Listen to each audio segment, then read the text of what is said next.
Hello everyone, welcome back to Dusk Hobbies, and here is my unboxing and opening of the Deuslair Kickstarter.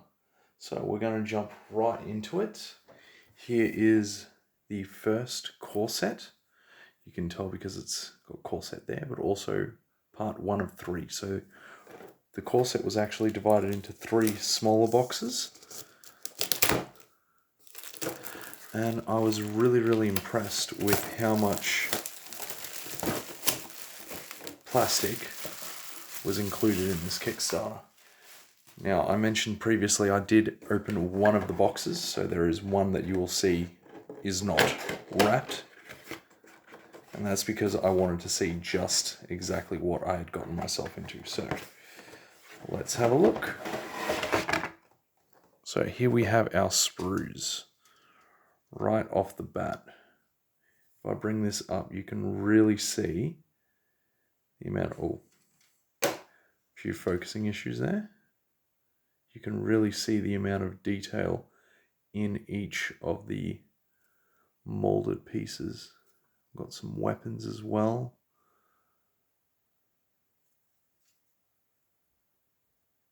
Front and back. So that is the first one.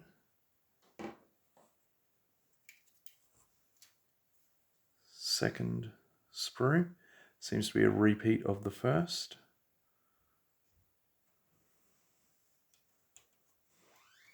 Third, a lot of detail.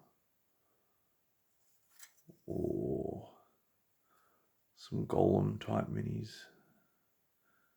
Elementals, as my D&D players will attest to. I'm a big fan of throwing elementals at them. That and a lot of cultists.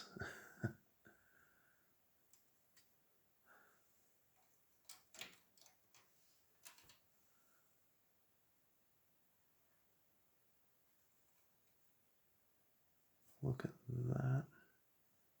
Some kind of dragon, probably. Oh, I think that this is one of the people who are like one of the higher up, like bishops. From what I've been reading, well, that shield looks amazing. So does that one. And of course, what appears to be some armor with a massive mace. Or actually, no, that is a flail. It's got that part there. Yeah, that looks amazing. And of course, some bases as well. I was wondering where they were.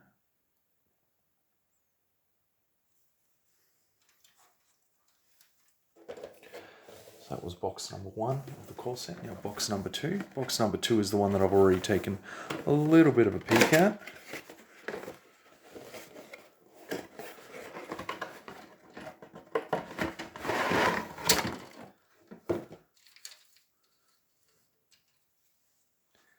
Now I did mention that Deuslair itself was rather cheap compared to buying pre-painted minis. Pre-painted or even the Knowles' line of minis. And I'm also really impressed with these sculpts. Just the amount of sheer detail, the amount of plastic is absolutely apparent. Like even just, look at that, that's just the back. Arms, claws, the weapons, everything just seems to be amazing. Look at that, that I believe is an arm, like that, and that's actually like a lion head shield. That looks, hold on, does it have the back? Yeah, it does. See, that's sculpted on both sides. You get 2 of them.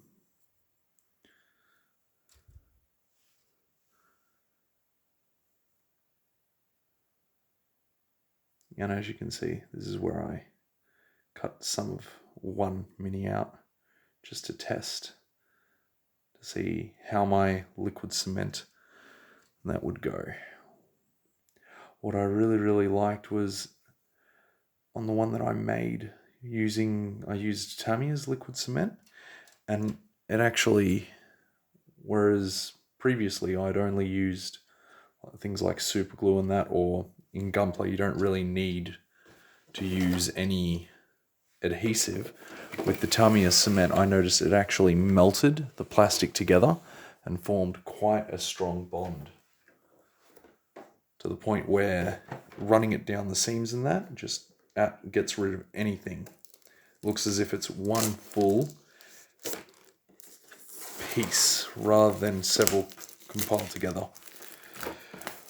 Which I'm sure there's a lot of people from Warhammer communities and that are like, well, yeah, duh, that's what it's supposed to do. It's supposed to melt it, but it's just something that I hadn't seen before. So I was quite impressed. And again, just look at all that. Here we've got some bases by the look of it. And, oh, actually, I'm going to have to go back. Let's have a look at what units are on each one. Spoilers for Deuslair. I'm actually starting a new campaign with my group set in the world of Deuslair, and that's the reason, one of the main reasons why I wanted to invest, as well as, like I said in my previous video, getting into the hobby, actually building and not simply buying pre-built all the time. Giving a chance for some customization. Oh yes, the customization. That's something else that I'm looking forward to. There's a lot of sprues that actually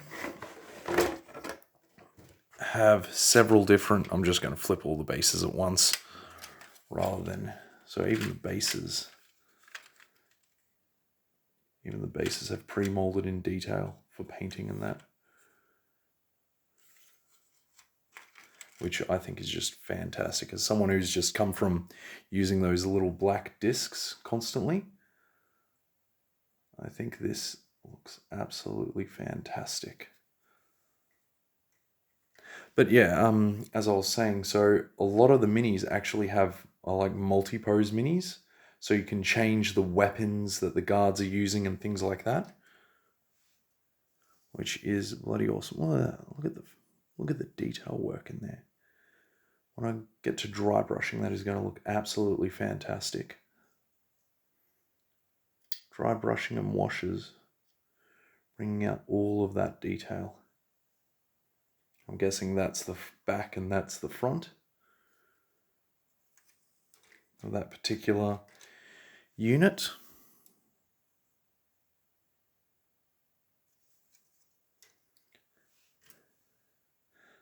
But yeah, a lot of customization, like one enemy could be wielding this axe here, the other one could be wielding like a halberd or a spear, or even this chaos looking sword.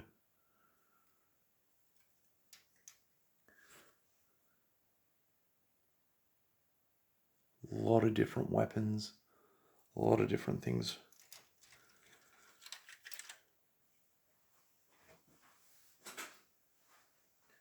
So, there we go. That was the core set. Now, when you made your pledge, if you paid a little bit extra, you could actually pick different sets.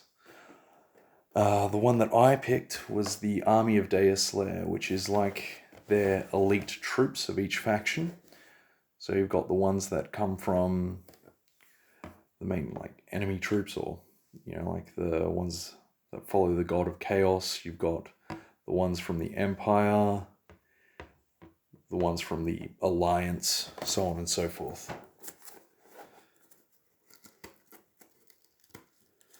But yeah, I still, even as I'm going through it, I still can't get over how much you actually get for such a good price, for such a small amount. I say small amount, but I mean in comparison to from what I've seen prices from Warhammer or money spent on pre-painted minis and such.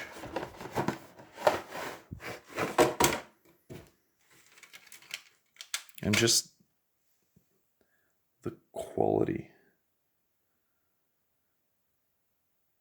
Again, I haven't been at this long, so when I say quality, I mean from what I've seen. Which is, you know, a lot of the WizKids, Knowles' line.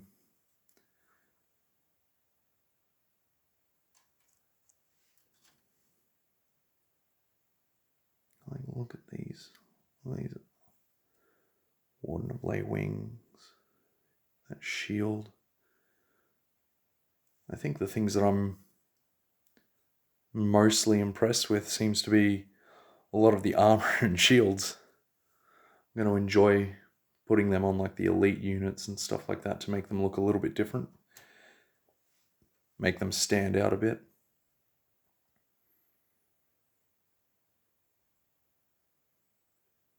And the quality of the plastic as well feels really, really good. It is proper, like, hard plastic. No droopy weapon syndrome or anything like that.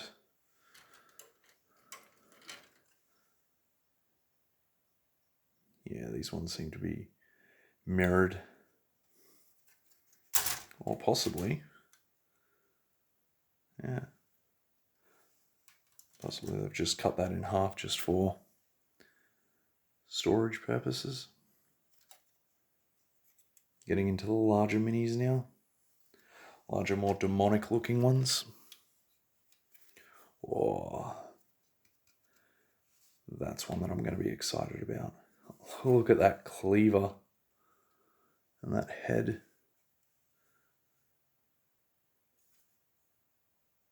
Just take a look at that detail. Looks bloody amazing. And of course, more bases.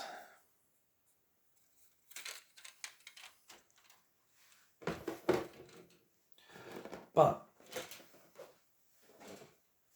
if you've spent a lot of time on Kickstarters, you know that these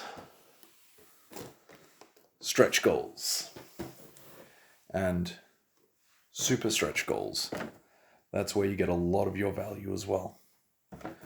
So, we'll leave the super stretch goals for the moment. We're going to take a look at the regular stretch goals. We've got box 1, 2, and 3.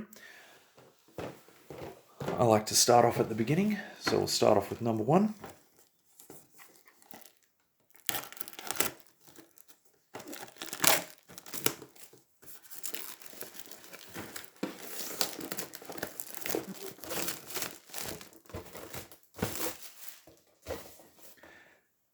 Something else that I noticed when they were doing stretch goals, Dungeons and Lasers, they ran, from what I could see, a few polling, like community-driven things, which I thought was really great. I thought that it was amazing that they were asking, you know, what we, the community, wanted to see. I think that there was several that we ended up voting on as a group. And, like, as with all things, if, you know, when you cast your vote, your one doesn't get made, that's a little bit disappointing. But at the same time, most of the ones that I voted for seem to get made, seem to win out. So I was pretty happy with that. I think there was 2 or 3. That appears to be the Mad Goblin Scientist, I think. Hold on. Let's take a quick look. Yeah, the Mad Goblin Scientist, which really, really going to enjoy building that one up.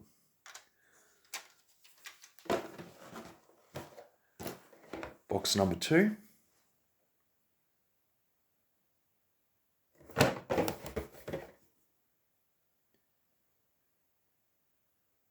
Yeah, that one I was very excited for, and him as well.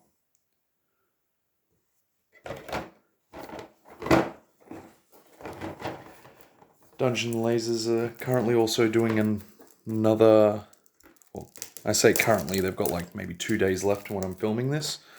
But they're currently doing their caves pre-painted. They're using some new technology. I backed that right away when I found out about it.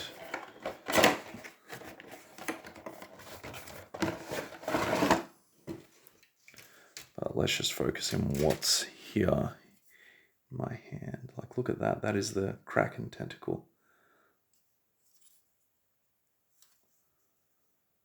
Just all that sculpted in detail. It's a shambling mound.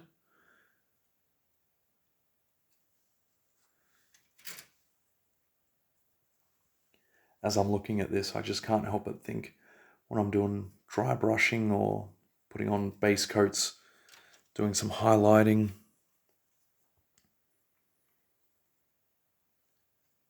How amazing they're going to look. When it comes to painting these, I'm really going to be trying to up my skill, trying to improve. Haven't painted many sprue miniatures. I think I've painted one sprue miniature. As I mentioned previously, I've had a lot of experience with Gundam plastic models, also known as Gunpla. But that, for the most part, comes already in the colors, like molded in colored plastics.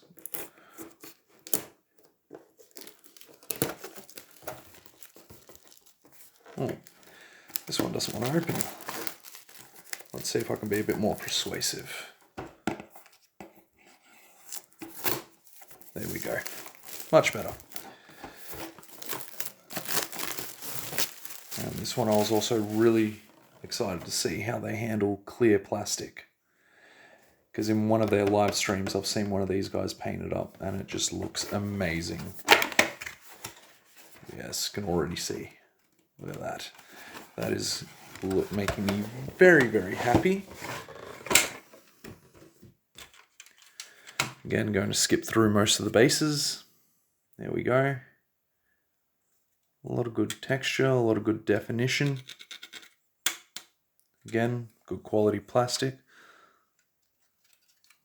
Oh, looks like there's a gelatinous cube, or 2 halves of one. This plastic feels a little bit different to the regular plastic, but still a bit hard to show up on camera. Ooh, bases for it? Yeah. Got some basing options there.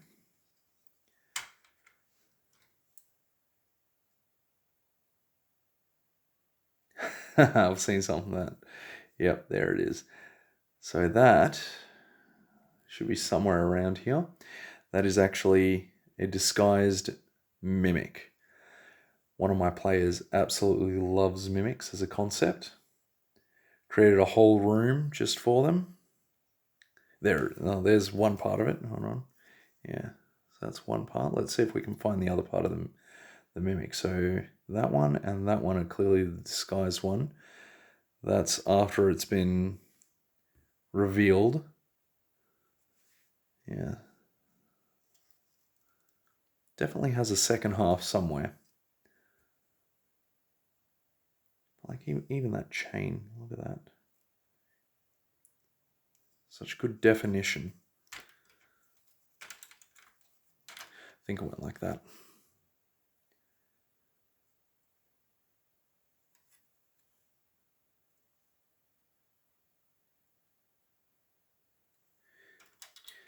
Yeah, Mimic Dragon, Mimic Clock.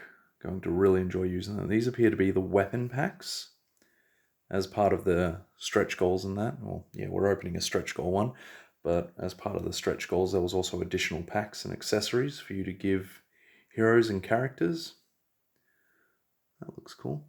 Oh, like a skull lyre, like the instrument.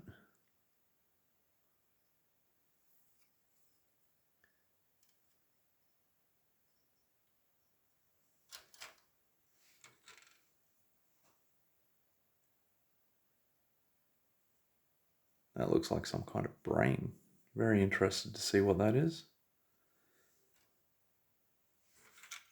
And more bases. Again, not going to waste time looking at the bases.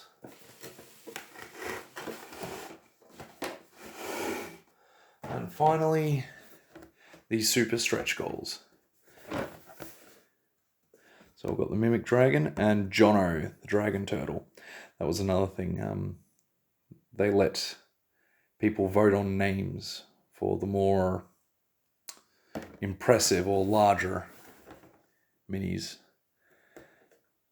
And again, like I mentioned with the soldiers, the swappable parts, like the guards, how you can swap the armor and that, you can build a Jono here without the ship on his back. But that's your call to make.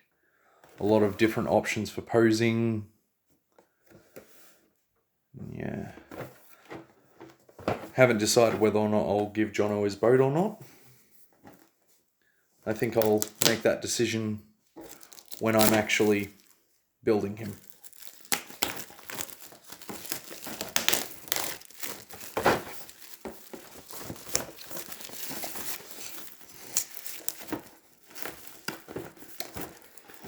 I think, there we go. Clearly it's something that I'm doing wrong with the wrapping. I think I'm being a little bit too gentle.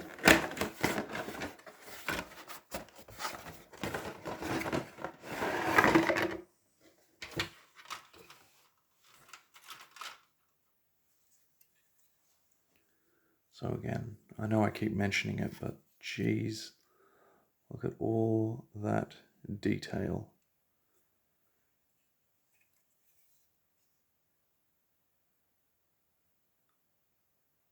I'm very, very impressed. As a first-time backer, I'm very, very impressed with what I've got. Like, that scenery all on the base.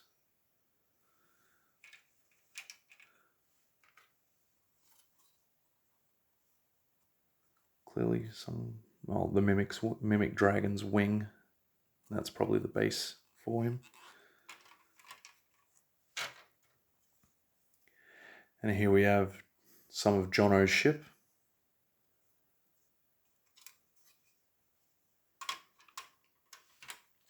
Jono's body with his tail by the look of it, and open more. There's his foot. Top of his shoulder. Look at that detail.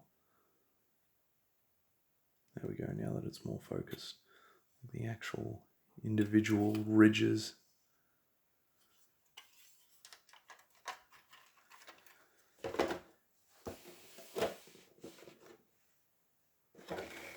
Just try and create some room off to the side now. Yeah. Queen, Lord, and Monstrosities. Another thing that I noticed is, because you had the option of just getting stretch goals and the core sets, or you could opt in for the core set, stretch goal, and super stretch goal, which I did core set, super stretch goal, and one add-on pack, which was the armies of Deuslair.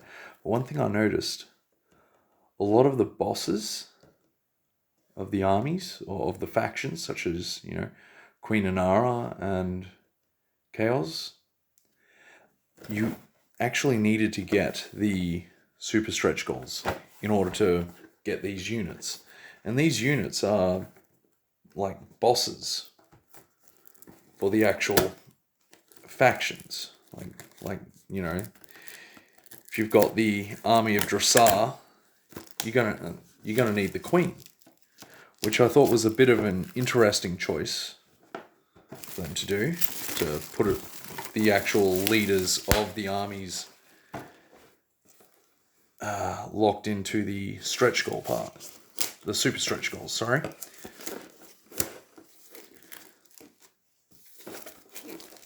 But hey, hats off to them, because the amount of backers that went for it then.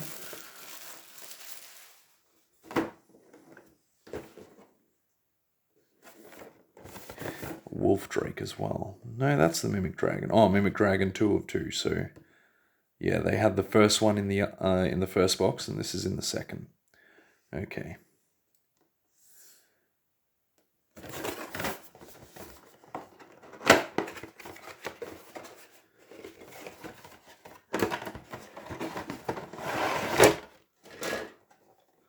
Oh, knocked some things, nearly came tumbling down. So let's try and set that back up. So this is probably the second sprue of the Mimic Dragon. Yeah. You can tell by his face being on here.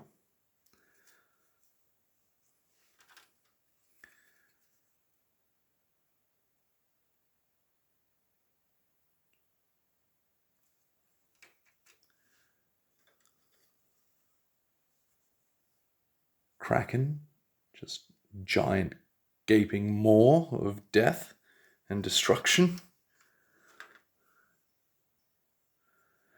Queen Inara, I'm guessing. Look at that detail. Just everything is so expressive.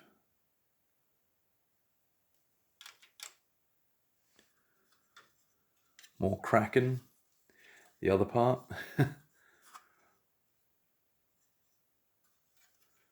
My players know not to go into the water.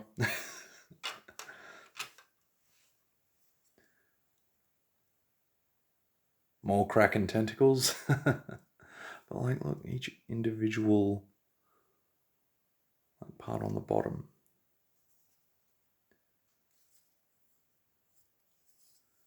It's just so bloody cool. And these are the like the stands for the individual tentacles like that are coming out of the water.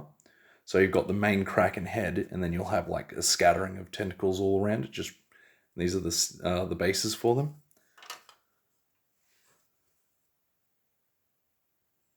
Kales with all of his souls that is collected. Gee, literally walks on. Like these guys are like the stand, and essentially the souls are like crawling across the ground.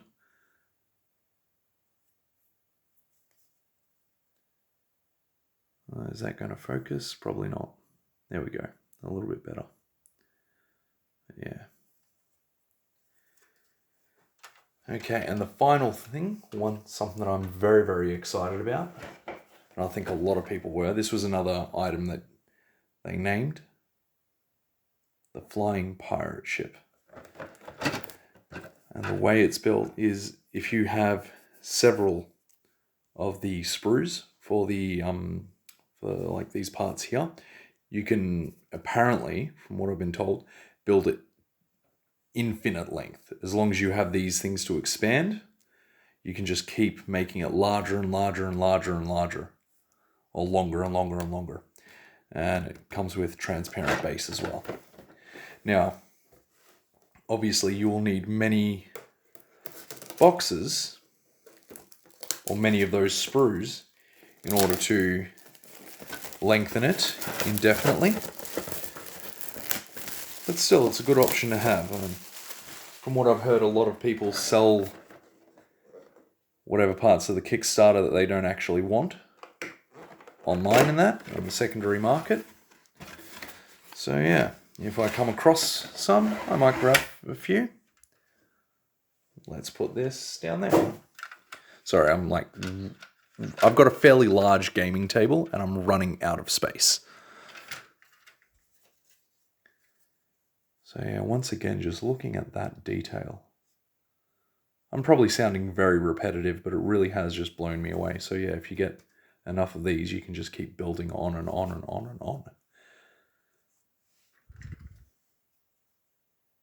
Even the inside, I like the fact that they've done that. There's so many times when I found a miniature or a sculpt that I really, really like, and I end up opening it up and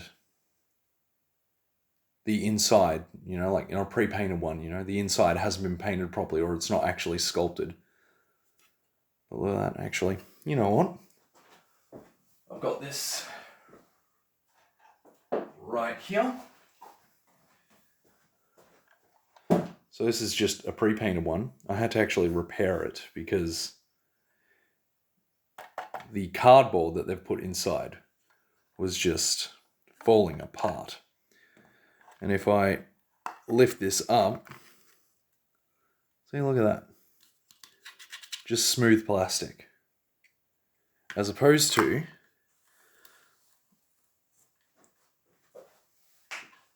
as opposed to something like this, which has actual carved detail on the inside. I'm so grateful for that, because it means if anything happens, or if I'm able to work it so that you can actually remove the top, yeah, it's not exactly the best space to play in if you've got multiple people, but it's good to be able to, show that off.